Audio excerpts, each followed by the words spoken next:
Bonjour à tous et bienvenue sur ma chaîne. C'est la première fois de l'année que je vois des insectes, alors je me suis dit qu'aujourd'hui, j'allais vous parler des insectes sociaux et du fonctionnement de leur colonie. Avant tout, revenons sur le terme d'insectes sociaux.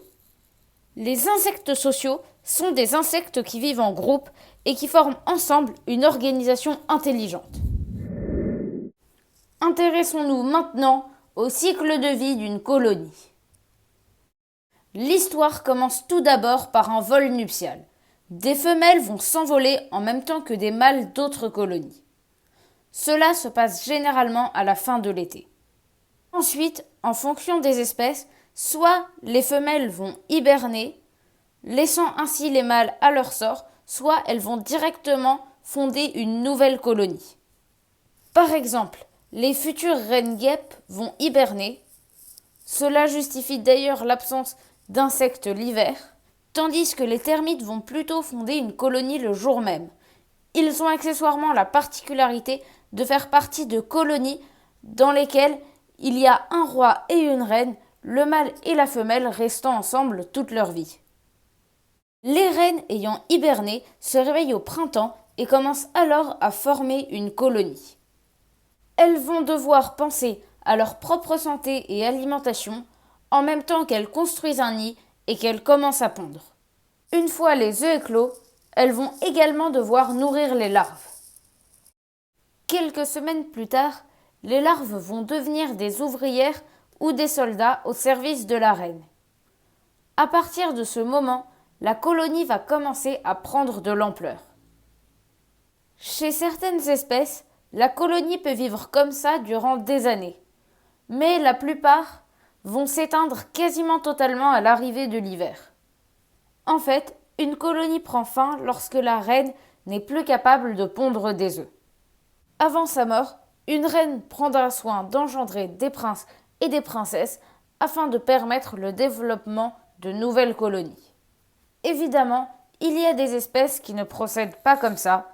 Par exemple, les abeilles vont nourrir une larve avec un régime particulier qui lui permettra d'être en capacité d'être reine. Après, comme je le disais, chaque espèce peut fonctionner différemment.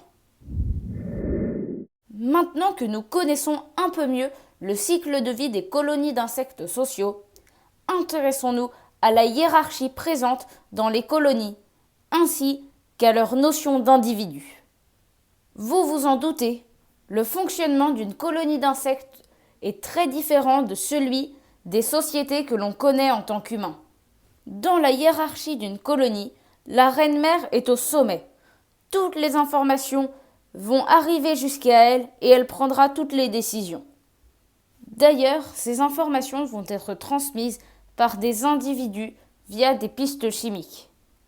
En fait, on peut comparer chaque individu du groupe à un neurone dans le cerveau. Il faut également bien comprendre que l'on est dans une société où l'individu n'a aucune valeur et ne travaille que pour le groupe. Un individu est une sorte de programme informatique réglé de manière à servir la colonie toute sa vie.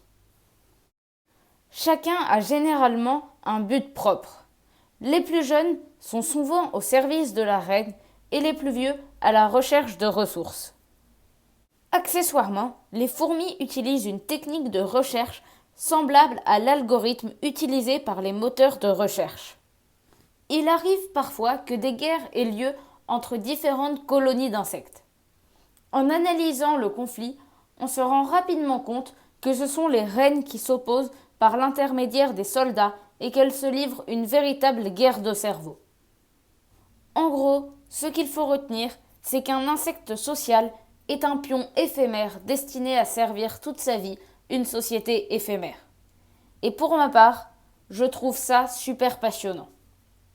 Bon, dans cette vidéo, j'ai vraiment essayé de parler du fonctionnement classique d'une colonie d'insectes, mais chaque espèce fonctionne en réalité de façon unique et je me ferai un plaisir de vous expliquer la particularité de chaque espèce dans de prochaines vidéos. Alors si ça vous intéresse, dites-le moi dans les commentaires. Sinon, la vidéo s'achève ici, alors n'hésitez pas à vous abonner, à liker la vidéo et à donner votre avis dans les commentaires. Et moi je vous dis à la semaine prochaine.